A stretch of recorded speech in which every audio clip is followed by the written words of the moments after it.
సహజ వైద్య చిట్కాలు. ఒక గ్లాసు వేడి నీటిలో 1 చెంచా పంచదార, 1 చెంచా నెయ్యి కలిపి తాగడం వల్ల కడుపు నొప్పి అద్భుతంగా మాయమవుతుంది. స్థూలకాయాన్ని తగ్గించుకోవడానికి రాత్రి నీటిలో 1 చెంచా వాము వేసి ఉదయాన్నే దానిని వడకట్టి 1 చెంచా తేనె కలిపి తాగితే సరిపోతుంది.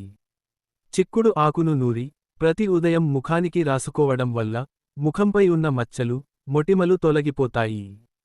పాలు లేకుండా టీ తయారు చేసి తేనె కలిపి తాగడం వల్ల గొంతు నొప్పి నయమవుతుంది.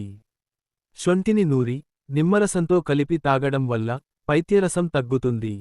శరీర ఆరోగ్యానికి సంబంధించిన ఇటువంటి విలువైన సమాచారం మీకే కాకుండా ఇతరులతో కూడా పంచుకోండి. ప్రకృతిక ఆహార మరియు ఆయుర్వేద సలహాదారులు. సాంప్రదాయ వైద్యులు సిద్ధ వైద్యుడు సురేష్.